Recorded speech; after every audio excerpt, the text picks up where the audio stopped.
आज सबसे पहले जो चीज़ हम मेरे मन में थी कि हम लोग इस चीज़ को डिस्कस करें, वो थी कि सोशियोलॉजी में एक बहुत इंपॉर्टेंट चीज़, इवन सोशियोलॉजी में क्या, हर सब्जेक्ट में एक बहुत इंपॉर्टेंट चीज़ होती है जिसे हम बोलते हैं पर्सपेक्टिव। स्क्रीन सॉरी, मैं स्क्रीन शेयर ही नहीं करी। एक बहुत ही इंपॉर्टेंट चीज़ होती है जिसे हम बोलते हैं पर्सपेक्टिव।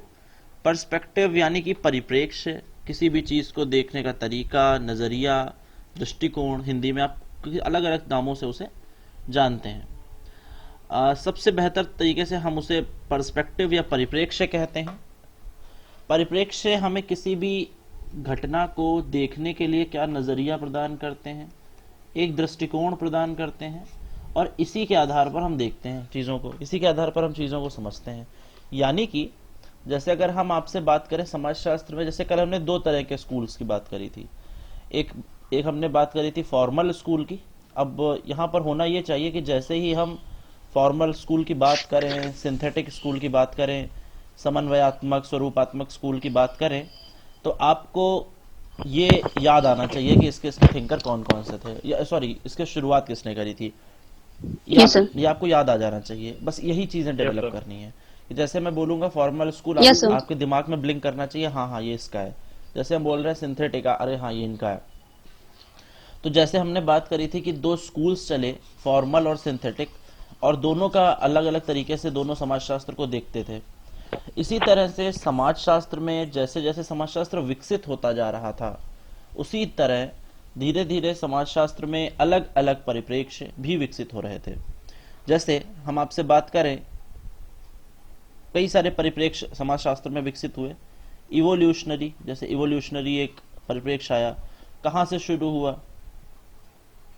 हर्बर्ट स्पेंसर से। ठीक है, हर्बर्ट स्पेंसर से ये शुरू हुआ। हर्बर्ट स्पेंसर ने बताया कि भाई एक जैविक सावयव यानी कि ह्यूमन ऑर्गन और सोसाइटी दोनों लगभग लगभग एक जैसी होती हैं, और दोनों ही एक लंबी उद्विकास की प्रक्रिया के द्वारा गुजरती हैं। इसके बाद हमने देखा कि फंक्शनलिज्म आता है, प्रकार्यवाद आता है जिसे हम कहते हैं, है ना। और प्रकार्यवाद ये बताता है कि एक अब ये बात समझ यहाँ पर याद भी रखने वाली है और बहुत ही ध्यान से सुनने वाली भी है। फंक्शनलिज्म क्या बात कर रहा था? फंक्शनलिज्म हमें बता रहा था कि कोई भी संरचना या फिर कोई भी स्ट्रक्चर जो होती है उसके कई सारे छोटे छोटे पार्ट्स होते हैं, और वो छोटे छोटे पार्ट्स मिल करके उस संपूर्ण संरचना के प्रति अपना योगदान देते हैं। जैसे कि यहाँ पर दो शब्द आ जाते हैं। फंक्शनलिज्म समझने से पहले हम दो शब्दों की बात करते हैं। पहला हमारा होता है स्ट्रक्चर यानी संरचना, और दूसरा शब्द हमारा होता है फंक्शन यानी कि प्रकार्य। ठीक है ना? अच्छा, स्ट्रक्चर और फंक्शन। और ध्यान रखने वाली बात यह है आपको कि संरचना शब्द का सबसे पहला प्रयोग और फंक्शन शब्द का सबसे पहला प्रयोग, और यहां पर एक टर्म और हम लिख देते हैं, आपको याद रहेगा, इंस्टीट्यूशन। इंस्टीट्यूशन शब्द का सबसे पहला प्रयोग किसने किया था? क्या कोई जानता है? स्ट्रक्चर यानी संरचना शब्द का सर ने किसने सर सर इंस्टीट्यूशन का सर। किसने किया था? हम्म इरविंग गॉफमैन। बिल्कुल नहीं। Irving Goffman. नहीं नहीं नहीं नहीं। सर वो तो टोटल, सब, सर टोटल, हाँ, सर वो इंस्टीट्यूशन तो सर सबसे पहले इसका इस्तेमाल सर हौच किसने पौच किया हो था? गया। अगर किसी को याद आ रहा हो तो। नहीं याद आ रहा है, चलिए कोई बात नहीं। अगर हम देखते हैं कि सबसे पहले इंस्टीट्यूशन शब्द का प्रयोग यानी संस्था, स्ट्रक्चर यानी संरचना, फंक्शन यानी कि प्रकार, इन तीनों शब्दों का जो सबसे पहला प्रयोग है, जो सबसे पहली बार इस्तेमाल है, वो करने का श्रेय जाता है हर्बर्ट स्पेंसर साहब को। ये बात आपको ध्यान रखनी है, हर्बर्ट स्पेंसर को इसका श्रेय जाता है। ठीक है ना? अच्छा, हर्बर्ट स्पेंसर की जो बुक आई थी, अभी जो चीज़ें हम बोल रहे हैं ये आपको अपनी कॉपी पर, जो आप पन्ना लेकर के डेली हमने बैठने के लिए बताया था, उसमें नोट करते चलेंगे। जो हर्बर्ट स्पेंसर की एक बुक आई थी जिसको कि समाजशास्त्र की पहली पुस्तक भी माना जाता है, या सब कहते हैं कि वही समाजशास्त्र की पहली पुस्तक है, उसका नाम था उसका नाम था principle of sociology. Principle of sociology यानी समाजशास्त्र के सिद्धांत। ये सबसे पहली बुक थी समाजशास्त्र की। और स्पेंसर ने इसी पुस्तक में सबसे पहले संरचना शब्द का प्रयोग, संस्था शब्द का प्रयोग और प्रकार शब्द का प्रयोग किया था। यह समाजशास्त्र की पहली पुस्तक मानी जाती है। अच्छा, इसके बाद क्या हुआ, आइए हम तीनों शब्दों को थोड़ा थोड़ा सा समझ लेते हैं। संरचना, संस्था और प्रकार। जब हम संरचना की बात करते हैं, जब हम सामाजिक संरचना की बात करते हैं, तो हम इससे क्या समझते हैं? जब हम सामाजिक संरचना की बात करते हैं तो हम देखते हैं कि कई सारी छोटी छोटी इकाइयां मिल करके जिस एक बड़ी संरचना का जिस एक आकृति का निर्माण करती हैं, जिस एक चीज का निर्माण करती हैं, उसे हम संरचना कहते हैं। लेकिन हम ये कह सकते हैं कि ये छोटी छोटी आकृतियां कैसे रखी जाएंगी, कैसे बनाई जाएंगी। उदाहरण के लिए अगर हम आपसे कहें कि एक घर की संरचना कैसे बनती है, तो आप कहेंगे कि सर इसमें तो जो सामान इसेंशियल्स हैं, जैसे कि आपका ईटा लगेगा, थोड़ी सी मोरंग लगेगी, थोड़ी सी बालू लगेगी, और इन सब चीज़ों को अगर आप आपस में मिला देंगे, इन सारी चीज़ों को अगर आप मिला देंगे तो इन सारी चीज़ों के मिलने से क्या बनेगा? एक संरचना बनेगी। क्या ये बात पूरी तरीके से अपनी बात को जस्टिफाई करती है? ये बात पूरी तरीके से जस्टिफाई नहीं करती है। कैसे जस्टिफाई नहीं करती भाई? एक जगह एक प्लॉट खाली पड़ा हुआ है और उस प्लॉट में हमने क्या किया? उस प्लॉट में हमने एक ट्राली मोरंग, एक ट्राली बालू, एक ट्राली ईंटे और जितना भी जो कुछ उसमें लगता है वो सब हम उसमें गिरवा दिया। हमने सारी चीजें, हमने कहा चलो इसमें ढेर करो, ढेर लगाओ। क्या उस ढेर को हम घर कहेंगे?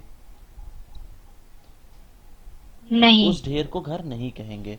यानी कि संरचना कब बनेगी? जब हम इन सभी चीजों की सही पोजीशनिंग करेंगे, यानी कौन सी चीज कहां लगेगी। Yes sir. अगर इस बड़ी संरचना की बात करें तो ये संरचना कई छोटे छोटे पार्ट्स को मिलाकर तो बनेगी। बात तो ठीक है भाई, घर में होता तो यही है जो हमने बताया, लेकिन ये रखेंगे कैसे, ये लगाएंगे कैसे? तो ये जो पोजीशनिंग होती है, यानी इस स्थिति को सेट करने का जो तरीका होता है, उससे वो मेन होती है और उसे मिलाकर के बनती है हमारी सामाजिक संरचना। ठीक है, यानी कि एक बड़े स्ट्रक्चर में कई सारी छोटी छोटी इकाइयां जब अपनी सही पोजीशनिंग के साथ रखी जाती हैं, तब हम उसे सामाजिक संरचना कहते हैं। यहां तक बात एकदम सही समझ में आ गई भाई। अच्छा, अब ये जो छोटे छोटे ये आप देख रहे हैं, ये एक बड़ी संरचना है और ये इसमें छोटे छोटे पार्ट्स हैं। मान लीजिए ये इसके छोटे छोटे पार्ट्स हैं जिनसे मिलाकर के ये संरचना बन रही है। तो ये जो छोटे छोटे पार्ट्स हैं, ये या तो दो काम करेंगे भाई। घर में दो लोग रहते हैं, या तो वो लोग अच्छे होते हैं या वो लोग बुरे हैं, या तो वो लोग घर की व्यवस्था बनाते हैं। अगर बच्चा अच्छा है, मान लीजिए किसी घर में दो बच्चे रहते हैं और एक बच्चा बहुत अच्छा है, बहुत शांति से रहता है, बिल्कुल शोर नहीं करता और बिल्कुल पढ़ाई करता है, अच्छे बच्चों की तरह रहता है, और एक बच्चा है जो बहुत शैतान है, न खुद पढ़ता है न दूसरों को पढ़ने देता है। तो इसमें से एक बच्चा तो व्यवस्था को बहुत अच्छे से चलने देगा और एक बच्चा उस व्यवस्था को बिगाड़ने की कोशिश करेगा। स्पेंसर कहते हैं कि ये जो छोटी छोटी इकाइयां हैं, ये जो छोटे छोटे पार्ट्स हैं, ये क्या करते हैं? ये अपना योगदान देते हैं उस संपूर्ण व्यवस्था के प्रति, उस पूरी संरचना के प्रति, जिसे कि हम सामाजिक संरचना कहते हैं। यानी ये छोटे छोटे पार्ट्स, यानी every parts of the society या every unit of the structure is a particular contribution towards the whole structure of the society, है ना। यानी कि जो समाज की पूरी संरचना है या पूरा स्ट्रक्चर है, उसमें इन छोटी छोटी इकाइयों का योगदान क्या है। जैसे हमने कहा कि भाई ये तो हमारा बड़ा सा समाज है, लेकिन इसी में एक छोटी संस्था किसकी है? विवाह की है ना। एक छोटी संस्था परिवार की है, एक छोटी संस्था धर्म की है, एक छोटी संस्था राज्य की है, एक छोटी संस्था नातेदारी की है, एक छोटी संस्था इसी तरह और समूहों की है। यानी कि ये जो छोटी छोटी संस्थाएं बन रही हैं, इन संस्थाओं का काम क्या है संरचना में? इन संस्थाओं का काम यह है कि इस संरचना को सुचारू रूप से चलाया जा सके। ठीक है ना, इस संरचना को सुचारू रूप से समझा जा सके, चलाया जा सके।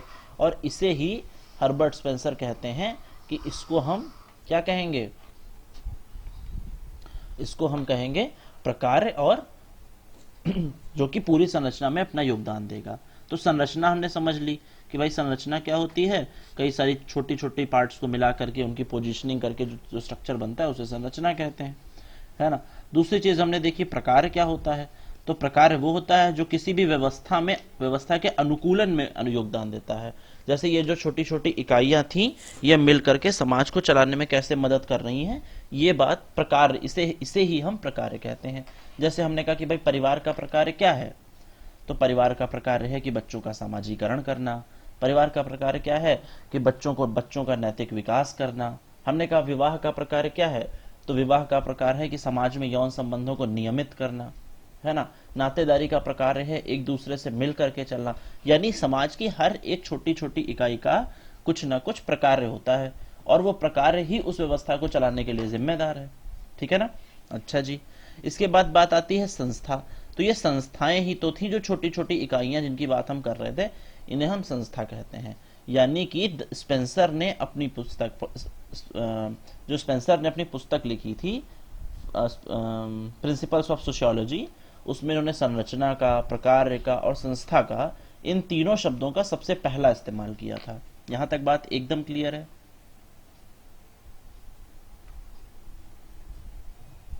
Yes sir. ठीक है जी, आगे देखते हैं। जी सर। संरचना हो गया, प्रकार हो गया और संस्था हो गया। तो यहाँ अब हम लोग तो खैर अभी कुछ और बात कर रहे थे, ये तो हमने एडिशनल बताया। हम लोग बात कर रहे थे अपनी अप्रोचेस की, अपने उपागमों की, अपने परिप्रेक्ष्यों की, ठीक है। तो उसी तरह से जो हर्बर्ट स्पेंसर हुए, हर्बर्ट स्पेंसर ने अपना इवोल्यूशनरी जो है बताया। हर्बर्ट स्पेंसर ये जो जिनकी बात कर रहे थे, और ये स्ट्रक्चर, फंक्शन और इंस्टीट्यूशन दोनों चीजों की बात कर रहे थे। अच्छा, तो ये एक बड़ी धारा ये निकली जो कि फंक्शनलिज्म की थी।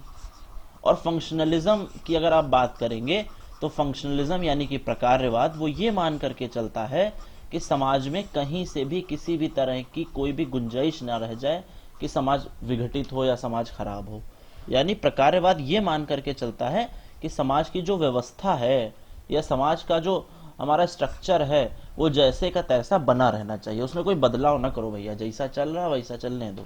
यानी आपके घर की सेटिंग है कि भाई किताबें इधर रखी हैं, आपका बेड इधर रख पड़ा हुआ है, आपने फैन इधर रखा है, आपकी टेबल और चेयर इधर रखी, तो फंक्शनलिज्म कह रहा है कि नहीं, इसको चेंज मत करो, ये व्यवस्था को जहां जैसे है इसको चुपचाप ऐसे ही चलने दो। और अगर चेंज करो भी, बाई चांस अगर चेंज करना बहुत जरूरी हो जाए तो एडप्टेशन के माध्यम से करो, यानी उसमें अनुकूलन करो, उस व्यवस्था को मत बदलो, है ना। आप पहले तो चीजों को बदलिए और फिर उनके साथ अनुकूलन करिए, तब हम उसे कहेंगे प्रकारवाद। यानी प्रकारवाद क्या कर रहा था, प्रकारवाद चीजों को जैसे के तैसे रूप में देख रहा था। अच्छा, अब हम लोग क्या करेंगे ना, हम लोग हर एक अप्रोच के साथ कुछ थिंकर याद करते चलेंगे। फंक्शनलिज्म के साथ हम कुछ थिंकर याद कर लेते हैं जो फंक्शनलिज्म को सपोर्ट करते हैं। जैसे कि पहला थिंकर फंक्शनलिज्म के साथ हम लोग जोड़ सकते हैं दरखाइम को, यानी इमाइल दुर्खीम। जैसे हम दुर्खीम कहते हैं, वो वास्तव में वो दुर्खीम नहीं होता है बल्कि वो दरखाइम होता है। किताबों में, हिंदी की पुस्तकों में उसे दरखाइम या दुर्खीम लिख दिया जाता है, लेकिन इसका सही प्रोनाउंसिएशन दरखाइम होता है। तो सबसे पहली चीज जो फंक्शनलिज्म में हमने देखा कि फंक्शनलिज्म का एक थिंकर है एमाइल दरखाइम। दूसरे थिंकर की जब हम बात करें तो दूसरे थिंकर हैं हमारे, कौन है और एक थिंकर बताइए? मैलिनोवस्की भी हैं, लेकिन पहले हम इधर के ही थिंकर देख लेते हैं, फिर सोशल एंथ्रोपोलॉजी में बाद में चलते हैं। वैसे मैलिनोवस्की भी सही जवाब, एकदम सही सर। Karl Marx? बिल्कुल भी नहीं, है ना। दरखाइम के बाद हम लोग बात करते हैं किसकी, टालकट पार्सन्स की, चलिए, है ना। टालकट पार्सन्स सभी ने नाम सुना होगा, नाम तो सुना ही है एटलीस्ट, और इसीलिए बता भी रहे हैं कि नाम, पहले तो नाम रट लो। थोड़ा सा मेरा तरीका थोड़ा अलग है, पहले नाम रट लो फिर धीरे धीरे समझ तो जाओगे ही, है ना। टालकट पार्सन्स भी फंक्शनलिज्म से जुड़े हुए हैं। टालकट पार्सन्स के स्टूडेंट हुए, बस ये ध्यान रखना कि 1 घंटे में हम जो बातें बोलें बस वो बातें ध्यान रखना। टालकट पार्सन्स के जो स्टूडेंट हुए उनका नाम था रॉबर्ट मर्टन, यानी कि रॉबर्ट आर के मर्टन, जिन्हें हम कहते हैं रॉबर्ट किंग मर्टन, ये टालकट पार्सन्स के स्टूडेंट हुए। ये भी फंक्शनलिज्म की बात करते हैं, है ना। तो ये कुछ बेसिक, जैसे इन्होंने बताया, पूजा जी ने मैलिनोस्की प्रकारवाद की बात करते हैं, है ना। इसी तरह से ये सारे थिंकर ब्राउन, कौन, रेडक्लिफ ब्राउन करते हैं। हाँ, ऐसे तमाम सारे थिंकर हैं जो प्रकारवाद की बात करते हैं। अच्छा, तो ये एक अप्रोच हो गई। पहली अप्रोच हमने देखी एवोल्यूशनरी, दूसरी अप्रोच हमने देखी फंक्शनलिज्म यानी कि प्रकारवाद। ठीक है, आगे देखते हैं, ये आगे कौन सी अप्रोच बच रही है हमारी। इसके बाद दूसरी जो अप्रोच आती है, जिसे कि हम कहते हैं कॉन्फ्लिक्टरी अप्रोच। कॉन्फ्लिक्ट यानी कि संघर्ष उपागम। ये तो प्रकारवाद था, अब हम लोग बात करते हैं संघर्ष की। सर बताइए। सर मैंने बुक में पढ़ा था कि जो है ये फंक्शनलिज्म का जो प्रारंभ जो है स्पेंसर, तो और सर तुमने बताया तो इसी को सबसे पहले और टॉलकोट पार्सन्स ने भी। ओके सर, तुमने बताया था सही कि कंफ्यूजन था, हाँ, बस क्लियर करना हमने था। बताया तो स्पेंसर ने शुरू किया। स्पेंसर की बात, हमें सबसे पहले प्रकार शब्द का प्रयोग अभी तो बोला हमने। Yes sir. जब हम कॉन्फ्लिक्ट की बात करते हैं, जब हम संघर्ष, इसे हम बोलते हैं संघर्षवाद, यानी ये एक ऐसा अप्रोच है जो कि संघर्ष में विश्वास रखता है। अच्छा, ये क्या करता है? फंक्शनलिज्म तो हमने अभी ऊपर समझ लिया था, संस्था समझ ली, संरचना समझ ली, प्रकार समझ ली। अब आइए हम लोग थोड़ा सा कॉन्फ्लिक्ट भी समझ लेते हैं। कॉन्फ्लिक्ट ये मान करके चलता है कि समाज में जो चीजें हैं या जो असमानताएं हैं, समाज में चारों तरफ असमानताएं व्याप्त हैं। कॉन्फ्लिक्टरी अप्रोच ये मानकर चलता है, क्या मानता है कि समाज में चारों तरफ असमानताएं फैली हुई हैं, चारों तरफ जो है असमानताएं फैली हुई हैं, और इन असमानताओं से छुटकारा पाने का एकमात्र रास्ता, या इस मौजूदा सामाजिक व्यवस्था को बदलने का एकमात्र रास्ता जो है वो कौन सा है? वो हमारा संघर्ष का रास्ता है। ठीक है, इस मौजूदा व्यवस्था को बदलने का एकमात्र रास्ता है संघर्ष। अगर हम संघर्ष करेंगे तो व्यवस्था बदलेगी, संघर्ष नहीं करेंगे तो व्यवस्था नहीं बदलेगी। इसीलिए ये ऐसा मानते हैं कि संघर्ष के माध्यम से ही परिवर्तन लाया जा सकता है। लेकिन फंक्शनलिज्म क्या कह रहा था कि संघर्ष करो ही मत, व्यवस्था को बदलो ही मत। लेकिन संघर्ष कह रहा है नहीं, संघर्ष करो और व्यवस्था को एकदम पलट करके रख दो, रेडिकल चेंज कर दो इसमें, है ना। अच्छा, इसके बेसिक थिंकर कौन से हैं? इसका जो पहला थिंकर इसके जो पहले थिंकर होते हैं, जिनको हम कार्ल मार्क्स के नाम से जानते हैं, है ना। अब कार्ल मार्क्स ने कॉन्फ्लिक्टरी अप्रोच को इतना ज्यादा फेमस कर दिया कि आगे चल करके कॉन्फ्लिक्टरी अप्रोच को मार्क्सियन अप्रोच कहा जाने लगा। आज अगर आप देखेंगे, हम कॉन्फ्लिक्टरी अप्रोच कहें या मार्क्सियन अप्रोच कहें, कहीं ना कहीं लगभग वो दोनों चीजें एक समान ही हैं। संघर्ष की बात करें या कार्ल मार्क्स की बात करें, ठीक है। तो कॉन्फ्लिक्टरी अप्रोच और का जो पहला थिंकर हुआ, जिसका नाम था कार्ल हेनरिक मार्क्स, है ना, पूरा नाम इनका था कार्ल हेनरिक मार्क्स।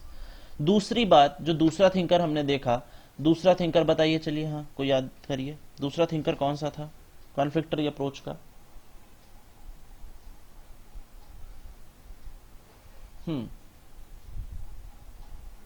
बताएं, याद नहीं आ रहा है?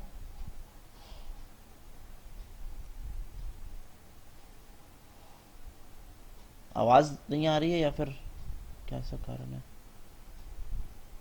याद नहीं आ रहा सर। अच्छा, याद नहीं आ रहा, ठीक है, मैं ऑडिबल हूँ एटलीस्ट। चलिए, तो हम लोग बात कर रहे थे कॉन्फ्लिक्टरी अप्रोच की। कॉन्फ्लिक्टरी अप्रोच की कौन कौन से थिंकर हैं बेसिक देख लेते हैं। कौन कौन से कॉन्फ्लिक्ट? कार्ल मार्क्स हैं, इसके बाद आप देखते हैं लेविस कोजर हैं, है ना। बस नाम याद करते चलो, अभी हमने कहा ना, जितना इस क्लास में बोले बस वो रटते चलो, लिखते चलो, रटते चलो। लेविस कोजर हैं, और कौन है? डेहरेनडॉर्फ हैं, राल्फ डेहरेनडॉर्फ नाम है इनका, राल्फ डेहरेनडॉर्फ, है ना। और कौन है? रेंडॉल कॉलिंस भी कॉन्फ्लिक्टरी अप्रोच में ही आ जाते हैं, ठीक है। यानी ये अप्रोच ऐसी थी और ये सारे थिंकर ऐसे थे जो कॉन्फ्लिक्ट में बिलीव करते थे, संघर्ष में विश्वास करते थे कि भैया संघर्ष लाओ और व्यवस्था को चेंज कर दो, और व्यवस्था बदलनी है तो संघर्ष से ही बदली जाएगी, ठीक है। अच्छा, क्या हुआ जब हमने देखा कि पहली अप्रोच हमारी हो गई भैया फंक्शनलिज्म, प्रकारवाद, है ना। सॉरी, फंक्शनलिज्म से पहले कौन सी पढ़ी थी हमने अप्रोच, बताएं। एक Revolutionary. Evolutionary, very good. हाँ, उद्विकासीय, इवोल्यूशनरी। इवोल्यूशन समझाना भूल गए आप लोगों को, भी समझाते हैं। एवोल्यूशनरी, है ना। इसके बाद हमने पढ़ी फंक्शनलिज्म, और सभी के थिंकर आपके दिमाग में आने चाहिए, इसीलिए हम बार बार नाम लेते हैं, फंक्शनलिज्म। और अगली आपने पढ़ी कॉन्फ्लिक्टरी, कॉन्फ्लिक्ट अप्रोच, है ना। अब क्या हुआ, इवोल्यूशन थोड़ा सा रह गया था, उसको बता दे, ध्यान उस टाइम ध्यान से उतर गया था। एवोल्यूशन अप्रोच, एवोल्यूशनरी का, एवोल्यूशन का क्या मतलब होता है, कोई बताएगा कि एवोल्यूशन किसे कहते हैं, या उद्विकास होता क्या है। उद्विकास जब कोई चीज सरलता से जटिलता की ओर अगर जाती है तो उसे उद्विकास कहते हैं। बहुत अच्छा, और कोई ट्राई करेगा। और सब सर और कोई ट्राई करना चाहेगा, ठीक है ना। यानी जो और सर इसके बताओ। Writer I think sir confirm नहीं, I think sir David, I think confirm नहीं है सर। नहीं, ये अभी sir Darwin, sir Darwin, sorry Darwin, हाँ, सोशल डार्विन। इवोल्यूशन डार्विन, और सॉरी इवोल्यूशन डार्विन, और social evolution Spencer. Yes sir, अच्छा, जैसे इन्होंने, प्रियंका ने बताया कि भाई यस कि जो है इवोल्यूशन क्या होगा, इवोल्यूशन एक सरलता से जटिलता की तरफ जाएगा, है ना। यानी जब हम उद्विकास की बात करेंगे, जब हम उद्विकास की बात करेंगे तो हम दो चीजों का ध्यान रखेंगे। कौन सी दो चीजों का ध्यान रखेंगे, पहला तो ध्यान रखेंगे कि वो चीज सरलता से जटिलता बनेगी, यानी सिंपल टू कॉम्प्लेक्स बनेगी। और इवोल्यूशन शब्द तभी इवोल्यूशन शब्द का मतलब आइए समझाते हैं। क्या हुआ, क्या जब कोई चीज धीरे धीरे अपने आकार में, अपने स्वरूप में एक लंबे समय अंतराल में परिवर्तन करती है, तब हम उसे उद्विकास कहते हैं। ये एक सिंपल सी परिभाषा हम बताते हैं आपको। जब कोई चीज अपने स्वरूप में धीरे धीरे एक लंबे समय अंतराल में अपने स्वरूप को बदलती है, इसे हम उद्विकास कहते हैं। उद्विकास एक सतत चलने वाली प्रक्रिया है, एक लंबी चलने वाली प्रक्रिया है, और एक लॉन्ग टर्म में ये चीजें चलती रहेंगी। अच्छा, लेकिन अब उदाहरण के लिए मुझे एक बात बताइए, क्या अगर एक प्लॉट, आप सब मान लो किसी के घर के बगल में एक प्लॉट खाली पड़ा हुआ है, और वो प्लॉट में उस घर के, उस मोहल्ले के सारे लोग कूड़ा फेंकते हैं, है ना।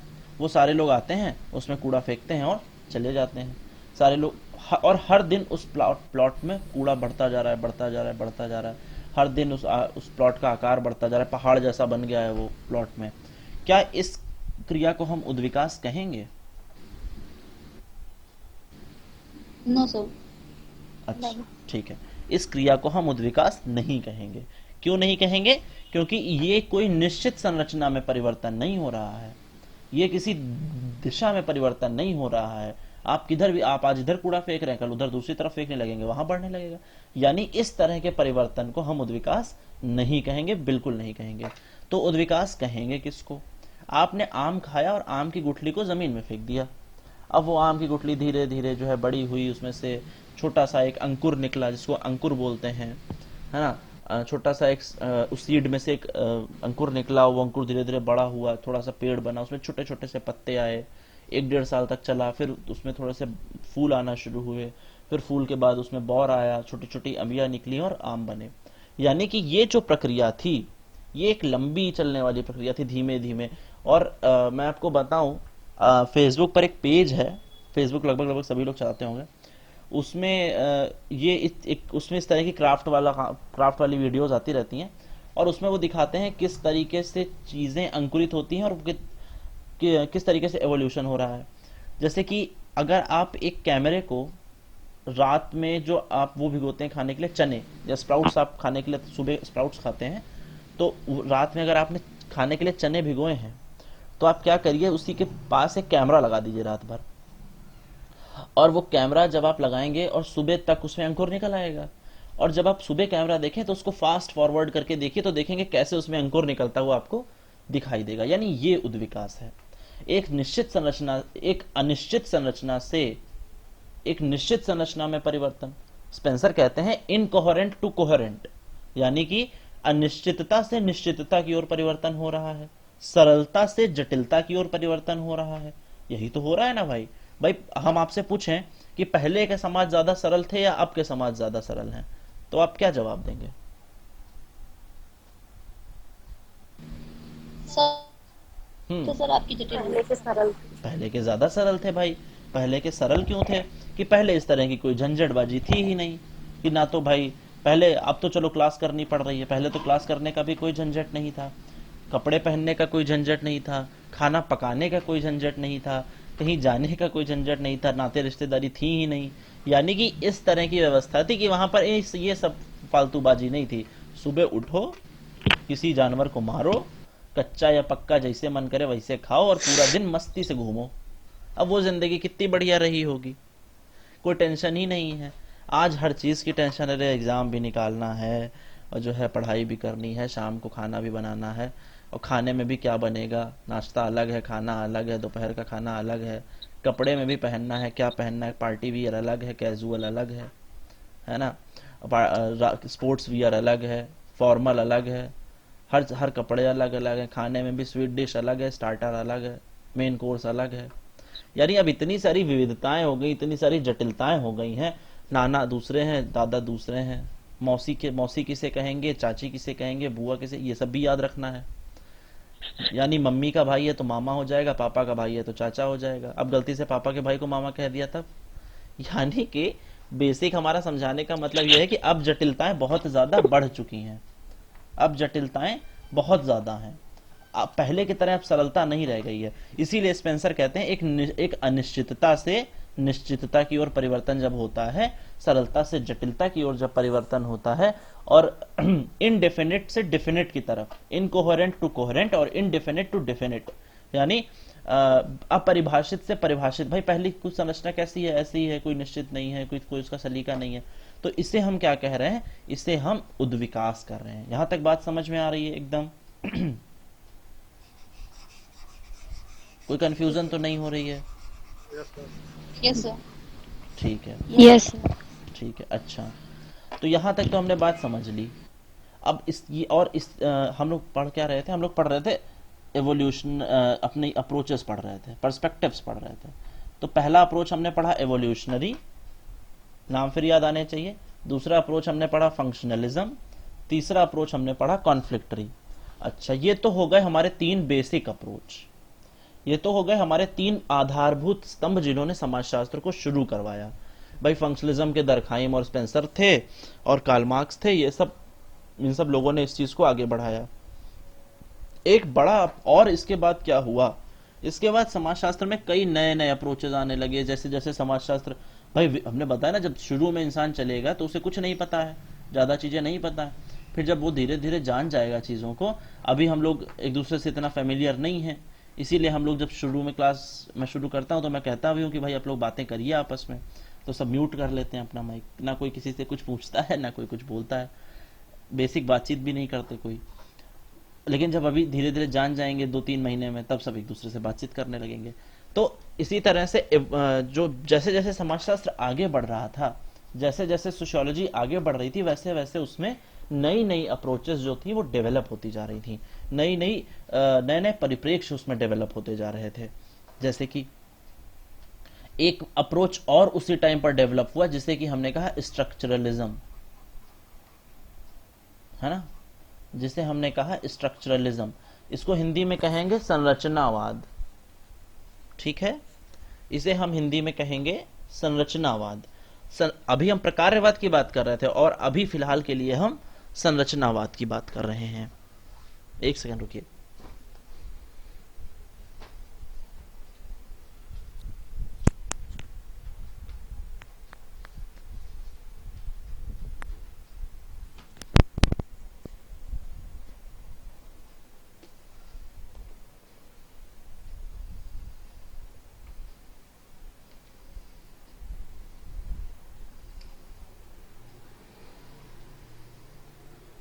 ठीक है, हम लोग बात कर रहे थे स्ट्रक्चरलिज्म की। स्ट्रक्चरलिज्म की अगर हम शुरुआत को समझना चाहें तो सामाजिक संरचना या फिर स्ट्रक्चरलिज्म, संरचनावाद, जिसे अलग अलग नाम से कहें, तो ये तो एक बहुत ही पुराना उपागम भी रहा है और एक आधारभूत उपागम भी रहा है। अगर हम इसकी शुरुआत की बात करेंगे तो आप इसको 1900 के बीच में पाएंगे कि 1900 से 1930 के बीच में इसकी शुरुआत हुई और फिर धीरे धीरे, और ज़्यादातर ये जो फैला, जैसे पूजा जी बता रही थी मेलनॉस्की और रेडक्लिफ ब्राउन, ये ज़्यादातर फैला जाकर के आपका एंथ्रोपोलॉजी में, यानी कि मानव शास्त्र में, है ना। लेकिन धीरे धीरे चूंकि भाई बढ़िया पर्सपेक्टिव था तो धीरे धीरे सोशियोलॉजी में भी आ गया, धीरे धीरे आपका साइको एनालिसिस में भी इसका यूज़ किया जाने लगा, धीरे धीरे सोशल एंथ्रोपोलॉजी में भी इसका यूज़ किया जाने लगा, है ना। तो मतलब संरचनावाद जो है, संरचनावाद शुरू हुआ। हालांकि हम इसकी सबसे पहली अगर बात करें, स्ट्रक्चरलिज्म का सबसे पहला सोशियोलॉजी में कहाँ से शुरू होता है, तो स्ट्रक्चरलिज्म में सबसे पहले ये शुरू होता है लेवी स्ट्रॉस से। ये बात नोट कर लेंगे और याद रखेंगे। स्ट्रक्चरलिज्म सबसे पहले शुरू होता है लेवी स्ट्रॉस से, जो कि एक संरचनावादी विचारक हैं, है ना। लेवी स्ट्रॉस आपने पढ़ा होगा इन्हें, अगर थोड़ा बहुत पढ़ा होगा, लेवी स्ट्रॉस ने। तो लेवी स्ट्रॉस ने सबसे पहले अपनी अपनी जो उनकी बुक आई थी, एक स्ट्रक्चरल एंथ्रोपोलॉजी, लेवी स्ट्रॉस की बुक आई थी structural anthropology, STRUCTURAL, structural anthropology, ANTHROPOLOGY, anthropology, structural anthropology. ये इस यहाँ से हम देखते हैं कि कहीं ना कहीं यहाँ पर हमें एक स्ट्रक्चरलिज्म के बीज देखने को, या स्ट्रक्चरलिज्म की शुरुआत यहाँ से हमें देखने को मिलती है। संरचनावाद की अगर हम बात करें तो संरचनावाद बेसिकली इस बात पर बेस्ड है कि हर संरचना के पीछे एक संरचना होती है जिसे हम देख नहीं सकते, है ना, और इन संरचनाओं का समाज पर बहुत बड़ा प्रभाव पड़ता है। ये संरचनाएं समाज को नियंत्रित करती हैं, ये संरचनाएं सामाजिक घटनाओं को नियंत्रित करती हैं, है ना, और अलग अलग तरीके से। स्ट्रक्चरलिज्म का लेक्चर हमारा यूट्यूब पर पड़ा भी है, आप उसे वहां भी देख सकते हैं, अगर मतलब जब आगे देखना होगा, अभी नहीं, अभी क्या करोगे देख के उसे। तो वो कहते हैं, लेवी स्ट्रॉस कहते हैं कि ये सब चीजें हमारी स्ट्रक्चरलिज्म में ही आती हैं। संरचनावाद की जो बेसिक एक बात है वो ये है कि अगर कोई भी संरचना है तो उसकी संरचना के जो छोटे छोटे पार्ट्स हैं वो तो स्थिर रहते हैं, लेकिन संरचना का स्वरूप थोड़ा थोड़ा चेंज होता रहता है। जैसे कि अगर हम आपसे कहें कि परिवार की जो परिवार है, जो परिवार नाम की संस्था है, वो तो आज के 100 साल पहले भी थी और आज भी है। सही है, ऐसा है कि नहीं? यानी परिवार नाम की जो संरचना थी वो पहले भी थी और आज भी है, लेकिन पहले परिवार का स्वरूप कैसा था और आज परिवार का स्वरूप कैसा है, इन दोनों में परिवर्तन आ गया है। इसी चीज को तो वो कह रहे हैं कि संरचना बदलती है ना, लेकिन जो उसके पार्ट्स होते हैं वो अपेक्षाकृत स्थिर रहते हैं, वो उनमें बहुत ज्यादा परिवर्तन नहीं आता है। अच्छा, लेकिन होता क्या है, ज्यादातर हमारा ध्यान उन पार्ट्स पर रहता है, लेकिन जो स्ट्रक्चरलिज्म वाले हैं, जो संरचनावाद वाली दुकान है भैया, वो ये कहती है कि हम तो संरचना पर ध्यान देंगे और पूरी संरचना की बात करेंगे। ठीक है, आगे देखते हैं। आइए, संरचनावाद के बाद जो एक और हमारा अप्रोच हमारी निकल करके आती है, जिससे कि हम अब यहां से क्या हुआ, ये जो हमारी अप्रोचेस हो गई, ये बेसिक अप्रोचेस हमारी हो गई। अच्छा, इसके बाद हमारे पास और भी चश्मे हैं, हमारे पास और सारी भी चश्मे हैं जिनको हम लगा के अलग अलग तरीके से सामाजिक घटनाओं को देखते आए हैं। कौन से चश्मे हैं ये देखते हैं, है ना। एवोल्यूशनरी हो गया, फिर रिमाइंड करेंगे, फंक्शनलिज्म हो गया, कन्फ्लिक्ट हो गया और स्ट्रक्चरलिज्म हो गया। इसके बाद जब फंक्शनलिज्म पढ़ाया जा रहा था या जब फंक्शनलिज्म पढ़ा जा रहा था, तो जब फंक्शनलिज्म के स्कॉलर हुए, टालकट पार्सन्स हुए, आर.के. मर्टन हुए, और भी जब स्कॉलर फंक्शनलिज्म के हुए, तो फंक्शनलिज्म, क्योंकि समय के साथ हमने बताया ना चीजें बदलती हैं, तो समय के साथ ऐसा महसूस किया जाने लगा कि अब जो है फंक्शनलिज्म पूरी तरीके से काम नहीं कर रहा है। या अब फंक्शनलिज्म को थोड़ा सा बदलने की जरूरत है, अब फंक्शनलिज्म थोड़ा सा चेंज करने की जरूरत है। इसीलिए क्या किया गया, इसीलिए फंक्शनलिज्म का एक संशोधित और परिष्कृत, है ना, संशोधित रूप और एक नया रूप हमारे सामने निकल करके आता है, जिसे कि हम कहते हैं नियो फंक्शनलिज्म। ध्यान रखेंगे इस अप्रोच को भी, सॉरी, इसे हम कहते हैं नियो फंक्शनलिज्म, हिंदी में इसे हम कहते हैं नव प्रकारवाद।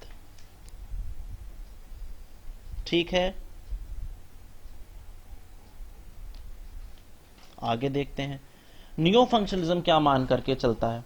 अच्छा, अब देखेंगे कि एक याद करने का तरीका कि जब तक कोई विचारधारा, जब तक कोई अप्रोच सिंपल है तब तक तो कोई दिक्कत नहीं है।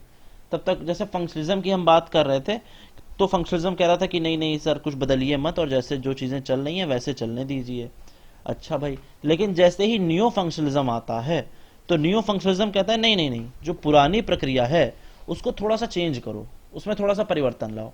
यानी किसी भी अप्रोच के आगे जब नियो हम लगाएंगे तो वो उससे इतर बात करने लगेगा, उससे अलग बात करने लगेगा।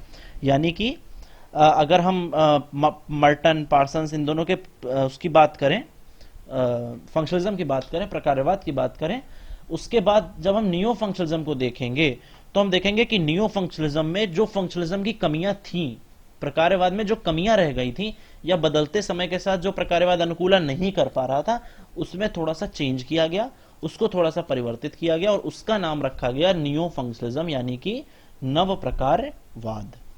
ठीक है, अच्छा, नव प्रकारवाद, अगर हम आपसे कहें कि नव प्रकारवाद में जिसने नव प्रकारवाद को शुरू किसने किया, तो नियो फंक्शनलिज्म नाम की जो बुक आई वो थी जेफरी सी अलेक्जेंडर की, जेसी अलेक्जेंडर।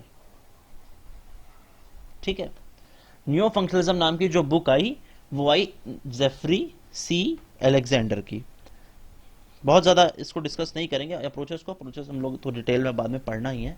अभी हम लोग केवल ये देख रहे हैं कि ये चश्मे हैं देखने के लिए किसी घटना को।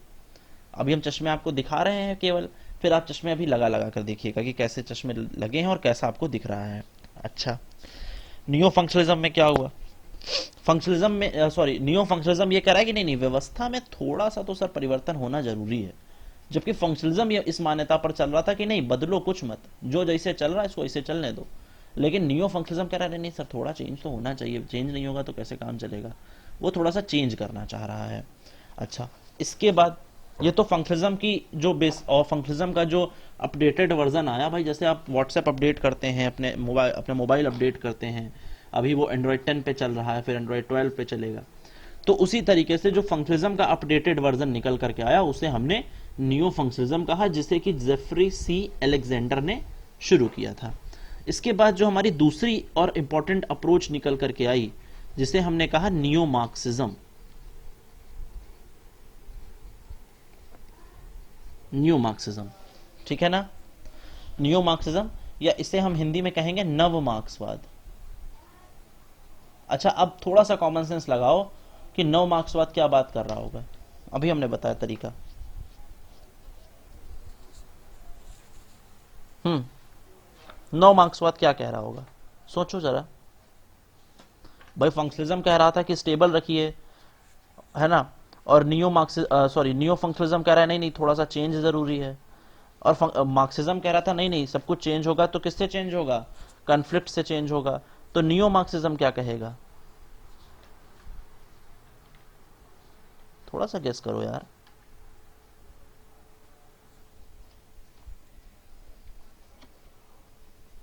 नहीं समझ में आ रहा है,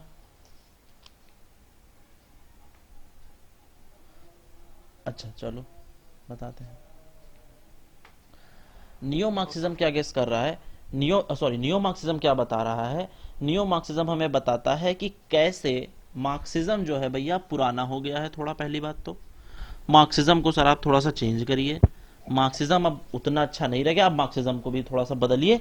और मार्क्सिज्म हर जगह जगह एकदम जो है बात करने लगता है कॉन्फ्लिक्ट की, हर जगह लड़ाई झगड़े की बात करने लगता है। नहीं, समाज में थोड़ी सी स्टेबिलिटी भी जरूरी है। अब आप समझ रहे हैं हम क्या समझाना चाह रहे थे। यानी अगर आप फंक्शनलिज्म में आप कह रहे थे कि तो सब कुछ बना रहे, सब कुछ अच्छा चले, ये लेकिन फंक्शनलिज्म का जो अपडेटेड वर्जन आया न्यू फंक्शनलिज्म, वो कह रहा है कि नहीं नहीं थोड़ा चेंज करो।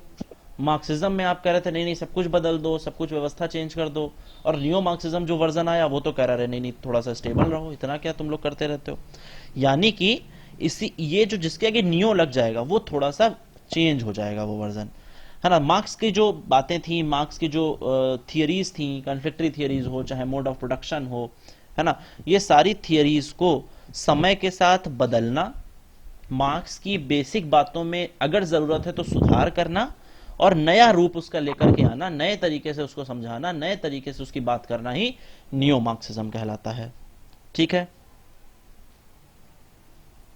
ठीक है ना।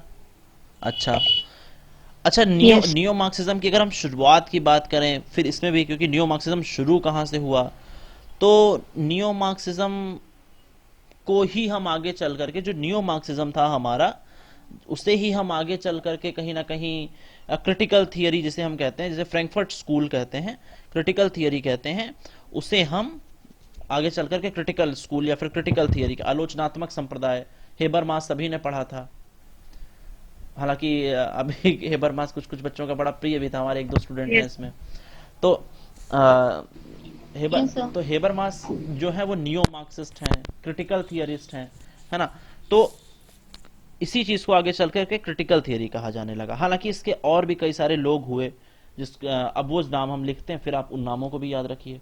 जैसे कि उसमें एक नाम आता है आपका हेबरमास का, एक नाम आता है आपका जॉर्ज लुकास का, और एक बड़ा नाम आता है उसमें निकल करके एंटोनियो ग्राम्सी का।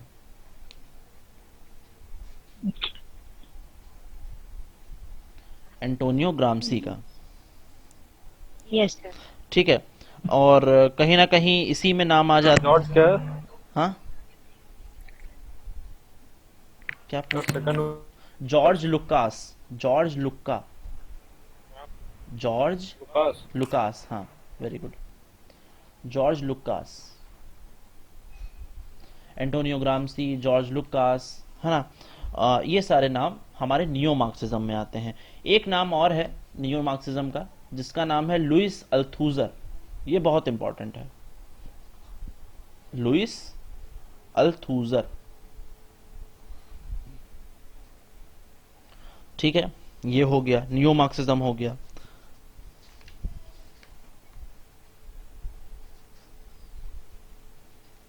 आइए आगे देखते हैं। नियो मार्क्सिज्म के बाद, नियो मार्क्सिज्म के बाद जो एक अगर हम बात करें तो कौन सा हमारा, हाँ, नियो मार्क्सिज्म के बाद एक और अप्रोच हमारी बचती है। नियो मार्क्सिज्म के बाद हम एक चीज और आइए देखते हैं, जिसे कि आजकल हम कहते हैं फेमिनिस्ट अप्रोच। फेमिनिस्ट अप्रोच यानी कि नारीवादी उपागम।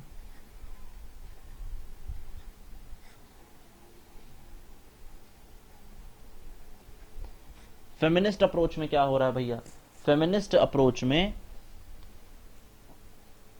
फेमिनिस्ट अप्रोच में हम अगर बात करें तो महिलाओं के हितों के बारे में, महिलाओं की उत्थान के बारे में, महिलाओं के जो है अधिकार हैं, जो उनके लिए लड़ाइयाँ लड़नी हैं, उनके बारे में फेमिनिज्म बात कर रहा है, नारीवाद बात कर रहा है, ठीक है।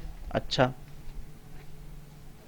फेमिनिज्म केवल ये बात नहीं कर रहा है, या फेमिनिज्म केवल ये नहीं कह रहा है कि आप उनको समर्थन नहीं दीजिए, बल्कि फेमिनिज्म इस मान्यता को लेकर के चल रहा है कि आप पुरुषों के बराबर अधिकार स्त्रियों को दे दीजिए, है ना।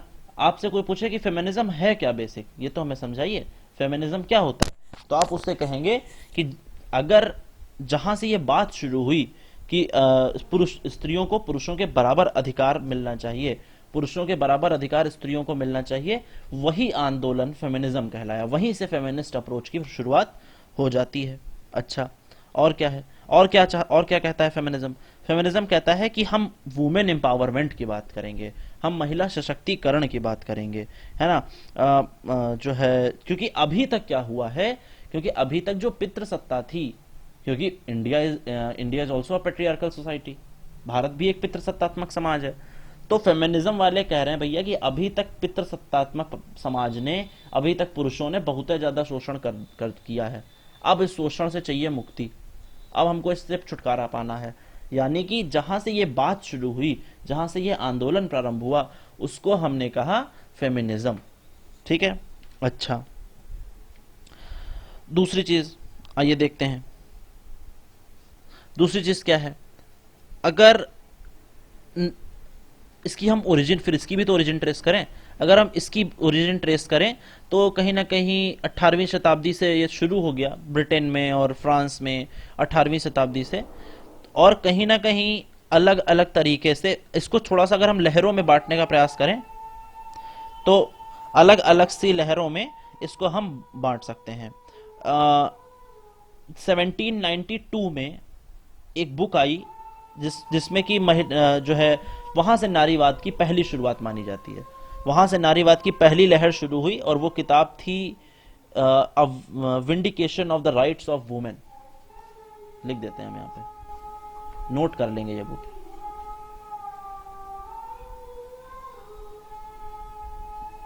थोड़ा सा डिस्टर्ब हो रहा होगा ना? क्यों? नहीं, उतना नहीं। अच्छा तो तब थोड़ा सा ज्यादा नहीं हो रहा था। चलो, बस 5 मिनट का है, क्या कर सकते हैं इसमें।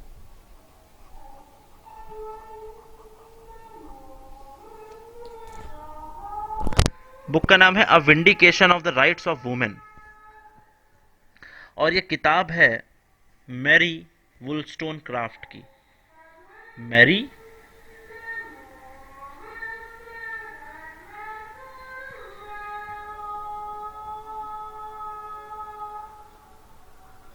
मैरी वुलस्टोनक्राफ्ट की। ठीक है। पुस्तक का नाम है a vindication of the rights of women. यहां से, और ये किताब आई थी 1792 में, क्योंकि अब नेट के पेपर में क्या है ना यार, जेंडर के कम से कम 5 से 7 क्वेश्चन आते हैं, तो वो कौन सी किताब पूछ लें, कौन सा क्या कर लें, कोई भरोसा नहीं है।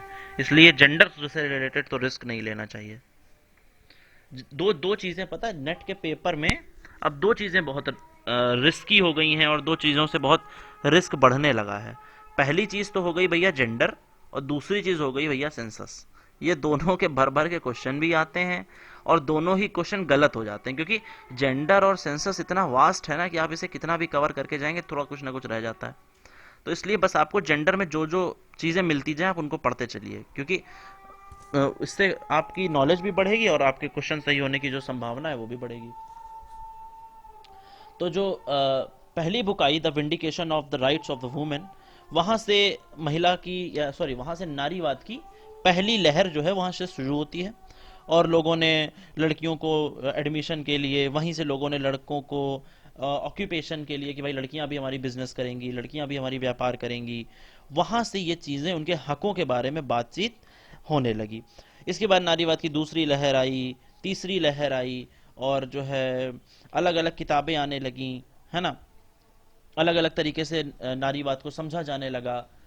तो एक अप्रोच तो हमारी फेमिनिस्ट अप्रोच हो गई, फेमिनिज्म हो गया, नारीवाद हो गया। ठीक है, कोई दिक्कत यहां तक? No sir. इस अप्रोच के, फेमिनिज्म के हम कुछ नाम जैसे एक नाम तो हमने यही बता दिया आपको, मैरी वुलस्टोनक्राफ्ट। एक नाम आप लिखेंगे, एक नाम आप लिख लीजिए केट मिलेट का, इसी के साथ एक नाम आप लिख लीजिए यहां पे, केट मिल, ये क्या हुआ, लिख ही नहीं रहा। एक नाम यहां पर आप लिख लीजिए केट मिलेट का, है ना। एक नाम आप लिख लीजिए शुलमित फायरस्टोन का। अब ये नाम याद करने की तो हम लोग सोच रहे हो यार ये कहाँ यार कैसे नाम बता रहे हैं सर, लेकिन अब नाम तो याद करना पड़ेगा भाई। शुलमित फायरस्टोन का नाम याद कर लीजिए आप, सिमोन द बुआ का नाम याद कर लीजिए, है ना।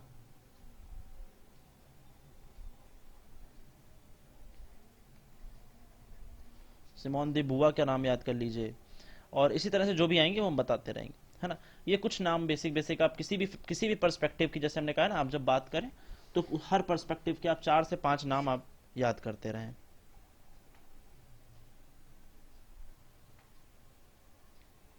अच्छा, क्या हुआ, ये हो गया भाई, आगे बढ़े, आगे जी बढ़े। Sir. Yes sir. Yes sir. ठीक है। अब इसके बाद जो एक और अप्रोच हमारी दुकान में एक चश्मा और बचा है, उसको भी लाइए देख लिया जाए। वो चश्मा कैसा है? वो चश्मा है हमारा सबल्टन पर्सपेक्टिव का। सबाल्टर्न। सबल्टन, हाँ। आज पढ़ा है क्या काजोल? नहीं अच्छा, सुन सबल्ट रहे। कोई नहीं। सबल्टन पर्सपेक्टिव, जिसे कि हम कहते हैं अधीनस्थ उपागम हिंदी में। सबल्टन अप्रोच यानी कि अधीनस्थ उपागम। अच्छा भैया, ये क्या कह रहा है ये जानते हैं। सबल्टन अप्रोच ये कह रही है कि समाज में जो भैया असमानताएं फैली हुई हैं, उनको आप ऊपर से नहीं देख सकते, बल्कि उन्हें देखने के लिए आपको नीचे आना पड़ेगा, है ना। अच्छा, जैसे कि मयंक, आप देखते होंगे कि भाई दो तरह के एंगल आप पढ़ते हैं, सभी लोग जिन्होंने मैथ्स ली होगी, दो तरीके के एंगल आप पढ़ते हैं कि एक एंगल तो आपका ये है, ये वाला एंगल, जिसमें कि आप नीचे से ऊपर की तरफ देख रहे हैं, यूं, है ना। लेकिन एक और एंगल बन जाता है ऐसे ऐसे ऐसे, dotted dotted dotted dotted dotted dotted, और वो एंगल यहां पे बनता है, ये वाला एंगल। तो जो ये वाला एंगल है, ये कहता है कि नहीं नहीं, यहां से ऐसे नीचे से ऊपर मत देखिए, बल्कि ऊपर से नीचे देखिए। ये दो तरीके की उपागम हो गए। तो लेकिन जो सबल्टन अप्रोच है, सबल्टन अप्रोच भी कह रहा है कि नहीं, अगर आपको चीजों को समझना है तो आप ऊपर से तो बिल्कुल नहीं समझ सकते। बहुत बड़े सोशियोलॉजिस्ट बने घूम रहे हैं आप सामाजिक घटनाओं को ऐसे समझ जाएंगे, ऐसे नहीं समझ पाएंगे। सबल्टन अप्रोच कह रही है अगर आपको घटनाओं को समझना है तो क्या करिए, अगर आपको घटनाओं को समझना है तो आप नीचे जो समाज का निचला वर्ग है, समाज का जो वंचित तबका है, समाज का जो दलित वर्ग है, सिंपल सिंपल सीधे शब्दों में कहें, समाज का जो दलित वर्ग है, आप पहले तो उसको समझिए। जो समाज का दलित वर्ग है, क्योंकि वो हमेशा से उपेक्षित रहा है, ऐसा ही अप्रोच मान करके चलती है कि जो दलित वर्ग है समाज का, वो उपेक्षित रहा है और उसको जो है थोड़ी सी केयर की जरूरत है, उसको थोड़ी सी इस तरह की चीज की जरूरत है कि आप पहले तो उसको समझिए, क्योंकि समाज के ऊपर ऊपर से आप इसे नहीं समझ सकते। समाज के ऊपर ऊपर से आप ना ही इसे समझ पाएंगे और ना ही इसको एनालाइज कर पाएंगे, क्योंकि सोशियोलॉजिस्ट का काम तो आखिर में सामाजिक घटनाओं को एनालाइज करना ही है ना। एक सेकंड रुकिएगा।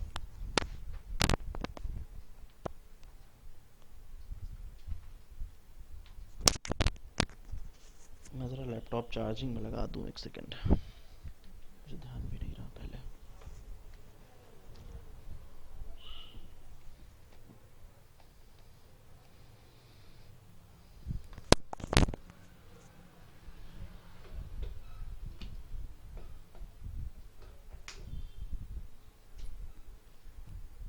यानी कि समाज को अगर आपको समझना है तो आप क्या करेंगे, आप समाज को ऊपर ऊपर से नहीं समझिए, बल्कि समाज को जो दलित वर्ग है, जो समाज का दबा कुचला वर्ग है, वहां से जाकर के उसको समझने का प्रयास करिए। ठीक है। अच्छा जी, आगे देखते हैं। इस विचारधारा के प्रमुख लोग कौन हैं, ये देख लेते हैं कौन होंगे। अच्छा, कौन होगा, गेस कर सकता है कोई? यार इस अप्रोच को तो गेस कर सकते हो आराम से मेरी समझ से। हम्म। जो दलित उत्थान की बात सर। करते, कौन हाँ। कौन? हाँ हाँ, सब यार अम्बेडकर अम्बेडकर। बिल्कुल, बहुत अच्छे। अम्बेडकर। सबसे पहला नाम जो आता है इसमें वो आता है बी आर अम्बेडकर का, है ना। दूसरी बात जो नाम आता है वो आता है गांधी का, है ना। और जो नाम आता है वो आता है इसमें, जो सोशियोलॉजिस्ट एक है जिनका नाम है डेविड हार्डीमैन, नाम नोट कर लेंगे ये, डेविड हार्डीमैन, है ना। यानी ये सारे लोग कौन हैं? ये सारे लोग सबल्टन पर्सपेक्टिव के हैं, जो कि समाज को निचले तबके से देखने के बारे में बात करते हैं कि अगर आपको समाज को समझना है तो समाज को आपको निचले तबके से समझना पड़ेगा, आप ऊपर से समाज को नहीं समझ सकते, है ना। तो ये आपका एक अप्रोच सबल्टन हो गया, है ना। और कौन सा बच रहा है?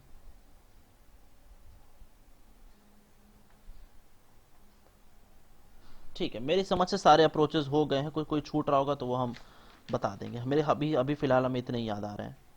और इतने ही हैं भी शायद, और अगर कोई होगा तो हम उसको डिस्कस करेंगे हम लोग। अच्छा, आइए आगे देखते हैं। अब हम देख लेते हैं जरा कि कौन कौन से अप्रोचेस हमने इतनी देर में डिस्कस कर ली हैं। जल्दी से रिवाइज मार लेते हैं। सबसे पहले हमने पढ़ी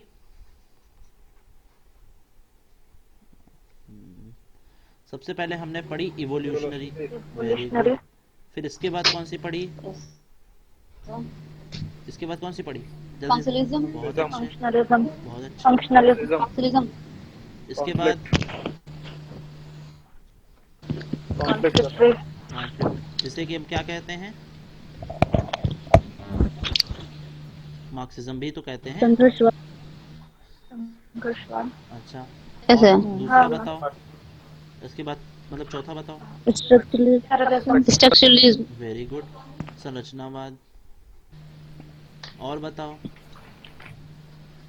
नियो फंक्शनलिज्म, बहुत अच्छे। Feminist approach. नहीं, लाइन से चलो यार। उसके बाद last neo functionalism, neo subaltern functionalism. इसके बाद क्या पढ़ा 6 नंबर पे? Yes sir, new Marxism sir, Marxism, very good, neo Marxian या नियो मार्क्सिज्म। 7वें नंबर पे क्या पढ़ा हमने? Feminist, feminism, feminist, feminist theory, बहुत अच्छे। और 8वें नंबर पर हमने क्या पढ़ा? सबल्टन पर्सपेक्टिव, यहाँ सबल्टन तक पर्सपेक्टिव, किसी को कोई दिक्कत? नो सर, पक्का ना? नोट, यस सर, थिंकर विंकर नोट करके चले हो कि नहीं? यस लिखिए, यस सर, नोट किया सर। हाँ, तब ठीक है, क्योंकि नोट करते रहो और ज़रूरी है। अच्छा, वीडियो देखी थी कल जो भेजी थी? देखे थे सर।